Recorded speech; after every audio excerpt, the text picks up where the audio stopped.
ओम शांति।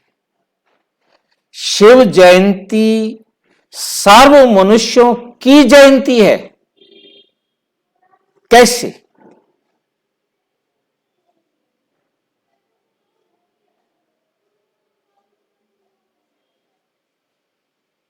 शिव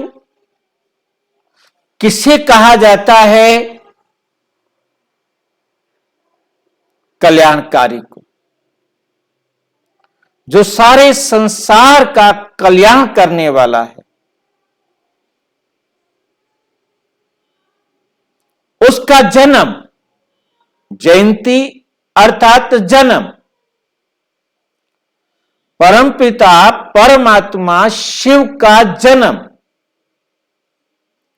और जन्म कब होता है?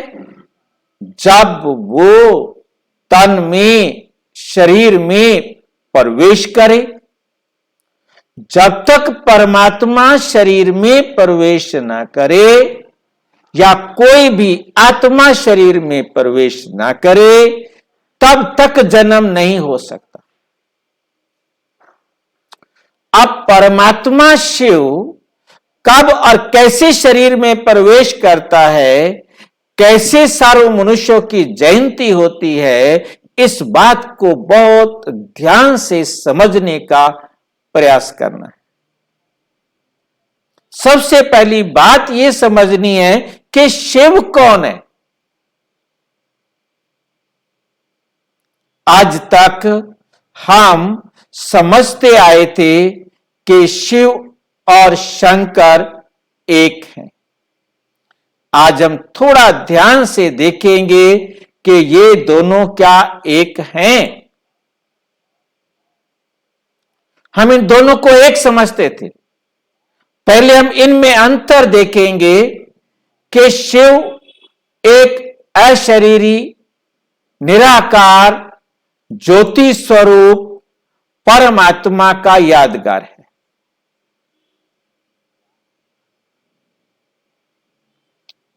और शंकर शरीरधारी देवता का यादगार है। दोनों में बहुत सीधा सा, सामने देखने से आपको अंतर समझ में आ रहा होगा कि शंकर शरीरधारी है, इसका कोई शरीर नहीं। दोनों का रूप नहीं मिलता, दोनों का नाम नहीं मिलता। कभी किसी ने गलती से भी शिवलिंग को शंकर लिंग नहीं कहा,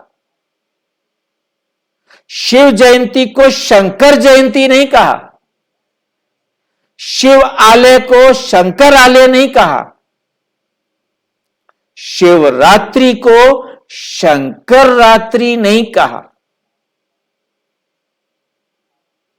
बहुत ध्यान से समझना है।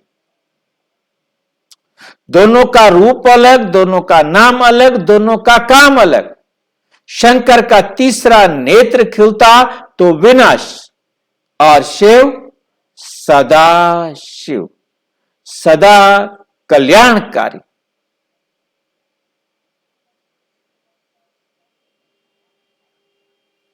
बहुत बड़ा वंडरफुल बात है। और हम ध्यान से देखेंगे तो हमें पता चलेगा कि शंकर भी बैठकर शिवलिंग की पूजा कर रहा है। शंकर के आगे शिवलिंग रखा हुआ है। जब शंकर के आगे शिवलिंग रखा है तो क्यों? यदि दोनों एक हैं तो एक दूसरे के आगे क्यों? और ध्यान से समझेंगे कि शंकर भी बैठकर शिवलिंग की पूजा कर रहा है। जब वो माला जाप कर रहा है तो क्या बोल रहा है? ओम नमः शिवाय, ओम नमः शिवाय। तो वो भी शिव को याद कर रहा है, शिवलिंग की पूजा कर रहा है। उसके आगे भी शिवलिंग रखा है। चाहे मंदिर में शिवलिंग रखा होता है, तब भी शंकर जी को भी वहां रखते हैं। दोनों को रखने से ये सिद्ध होता है कि दोनों अलग अलग हैं। शंकर पुजारी है, पूजा कर रहा है, शिव पूज्य है। शंकर को कोई परमात्मा सब नहीं मानेंगे, कुछ लोग तो मान सकते हैं, परंतु शिव को सारे संसार के धर्म परमात्मा मानते, क्योंकि शिवलिंग का पहला पहला नाम है ज्योतिर्लिंग। भारत के जो 12 प्राचीनतम शिव के मंदिर हैं, उनको कहा जाता है ज्योतिर्लिंग। क्यों कहा जाता है ज्योतिर्लिंग? क्योंकि परमपिता परमात्मा ने आके समझाया कि सारे संसार के धर्म मुझ एक परमात्मा को मानते हैं, परंतु जानते नहीं। सर्व आत्माओं का पिता मैं परमात्मा हूं। शरीर के पिता सबके अलग अलग हैं, परंतु आत्माओं का पिता मैं एक ही हूं। मुझे सभी कहते हैं ऊपर वाला जाने। हम देख रहे हैं कि ब्रह्मा जी भी, प्रजापिता ब्रह्मा भी उंगली ऊपर कर रहे हैं, क्राइस्ट भी उंगली ऊपर कर रहे हैं, और गुरु नानक जी भी उंगली ऊपर कर रहे हैं। कहा जाता है वेदों में ओम, ओम का हिंदी में अर्थ है ज्योति, इसीलिए कहते हैं आत्मा भी ज्योति और परमात्मा भी ज्योति। गीता में फिर लिखा गया कि परमात्मा या आत्मा सूक्ष्म अति सूक्ष्म ज्योति है। फिर उसी गीता में लिख दिया कि परमात्मा हजारों सूर्यों से भी तेजोमय है। परंतु दो बातें तो ठीक नहीं हो सकती, क्योंकि परमात्मा हजारों सूर्यों से तेजोमय होता तो फिर वो सभी उसे देख सकते थे। परमात्मा सूक्ष्म अति सूक्ष्म है, जिसे हम इन चर्म चक्षुओं से देखना चाहें तो नहीं देख सकते। आत्मा को हम किसी सूक्ष्मदर्शी यंत्र से दुनिया के कितने भी अच्छे से अच्छे, बेस्ट से बेस्ट सूक्ष्मदर्शी यंत्र से भी नहीं देख सकते। परंतु उसका मतलब यह नहीं कि वो है नहीं, वो सूक्ष्म अति सूक्ष्म ज्योति बिंदु है। यहां हमने उस बिंदु को दिखाने के लिए ये चित्र आकृति बनाई है, तो हमें बहुत अच्छी तरह से समझना है ये परमात्मा की सटीक आकृति नहीं, क्योंकि जिसे हम इन आंखों से देख नहीं सकते, इतना सूक्ष्म है जिसे हम बना नहीं सकते, वो हमारे बनाने की कैपेबिलिटी में, क्षमता से दूर है, जिसके कारण उसे सूक्ष्म अति सूक्ष्म ज्योति कहा। ज्योति का सूक्ष्मतम रूप होता है बिंदु, इसीलिए परमात्मा एक ज्योति बिंदु है, जिसे ओम कहा। ओम माना ज्योति। तो हमें समझ में आया आत्मा भी ज्योति और परम आत्मा भी ज्योति। सबका, चाहे वो परम आत्मा हो, चाहे वो देव आत्मा हो, चाहे वो धर्म आत्मा हो, चाहे महान आत्मा हो, चाहे पाप आत्मा हो, चाहे दुष्ट आत्मा, सबका साइज एक बराबर। किसी का भी साइज बड़ा छोटा नहीं। और उस आत्मा में उसका पूरा 5000 साल का पार्ट रिकॉर्डेड है कि उस आत्मा ने कब कब क्या क्या कैसे कैसे करना है, ये रिकॉर्डेड है। हमें बहुत अच्छी तरह से याद रखना चाहिए, जिसे बदल नहीं सकते, चेंज नहीं कर सकते, एडिट नहीं कर सकते।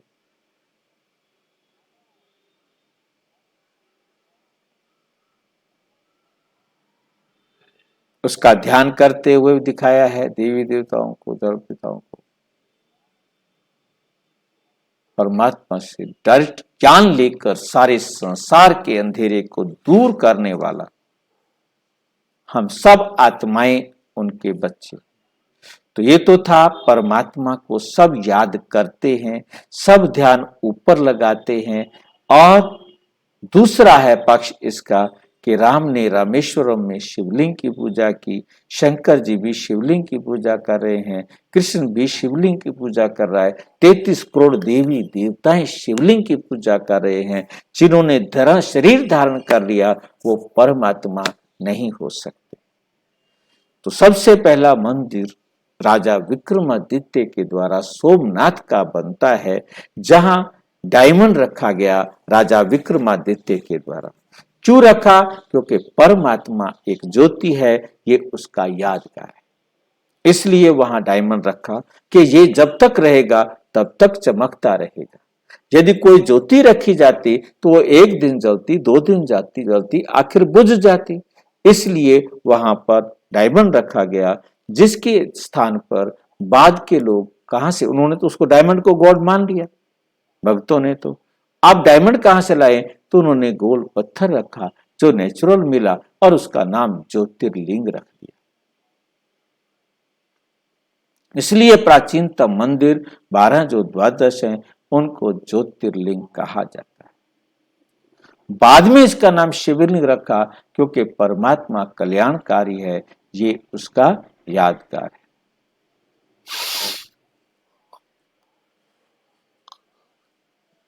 जिसे अंग्रेजी में क्राइस्ट ने कहा गॉड इज लाइट, हमने कहा ओम ज्योति, उन्होंने कहा गॉड इज लाइट। कुरान ने कहा खुदा एक नूर है, कुरान कहती है खुदा एक नूर है। गुरु नानक जी ने कहा एक ओम आकार, परमात्मा एक ओम आकार है। तो परमात्मा वास्तव में सूक्ष्म, अति सूक्ष्म है, उसका यादगार ये शिवलिंग रखा गया है। वास्तव में शिवलिंग केवल पूजा करने के लिए रखा गया।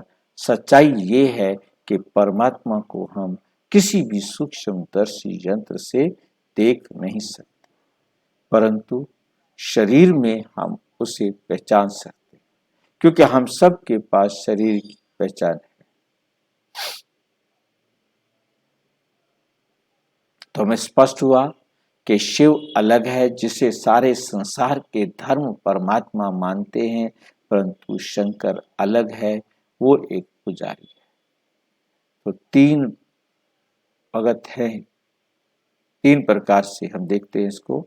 एक तो प्रत्यक्ष रूप में ज्योति माना, अप्रत्यक्ष रूप में शिवलिंग को। ज्योति को ही सबने परमात्मा माना है। तो परमात्मा एक ज्योति है। वो शिव जब इस संसार में आते हैं, इस संसार में जब आते हैं, इस संसार के दुखों को दूर करने के लिए, नरक को स्वर्ग करने के लिए, तो वो पर काया में प्रवेश करते हैं। तो इस प्रजापिता ब्रह्मा के तन में प्रवेश करते हैं। ये आत्मा यहाँ भ्रिकुटी में बैठी हुई है और उसमें परमात्मा भी आकर इनकी भ्रिकुटी में बैठकर इनके मुख से सारे संसार को ज्ञान सुनाते हैं, पावन बनने की विधि बताते हैं।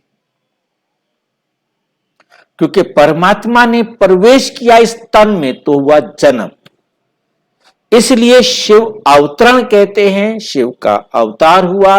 शिव का जन्म कहते हैं क्योंकि परमात्मा ने इनके तन में प्रवेश किया। परंतु परमात्मा कहते मेरी मृत्यु नहीं होती, क्योंकि मैंने पर काया में प्रवेश किया है। ये शरीर तो रहता है ना, मैं आया, इसके द्वारा ज्ञान सुनाया और मैं चला गया, परंतु ये शरीर तो जिंदा रहता है, मरता नहीं। मेरी मृत्यु नहीं होती, मेरा जन्म होता है। और मैं जन्मते ही, मैं शरीर में प्रवेश करते ही सबसे पहले इस आत्मा को बताता हूं कि तुम भी आत्मा हो, तुम अपने जन्मों को नहीं जानती हो, मैं तुम्हारे सारे जन्मों को जानता हूं। यदि तुम मनुष्य से देवता बनना चाहते हो, नर से नारायण बनना चाहते हो, तो अपना मेरे को सहमति स्वीकृति दे। तो सब ने परमात्मा को स्वीकृति दी कि हम आपके बच्चे हैं। परमात्मा ने हमें एडॉप्ट किया। परमात्मा ने हमें पैदा नहीं किया, ब्रह्मा के द्वारा हमें अपना परिचय दिया और हमें अपने बच्चे के रूप में एडॉप्ट किया। तो हम परमात्मा के प्रजापिता ब्रह्मा के द्वारा एडॉप्टेड बच्चे हुए। सबसे पहले परमात्मा ने ब्रह्मा बाबा को एडॉप्ट किया, इसको एडॉप्ट किया, और उसके साथ फिर हमें भी एडॉप्ट किया।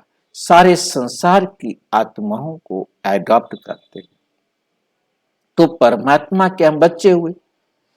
अब परमपिता परमात्मा कहते, बच्चे मैं बाप बना हूं तुम्हारा, और मैंने जन्मते ही तुम्हें भी अपना बच्चा बनाया, तुम्हें तुम्हारी पहचान दी, तुमने मुझे अपना बाबा कहा, पिता कहा, तो मैं तुम्हारा पिता तब बना जब मैं इस संसार में, इस शरीर में प्रवेश किया।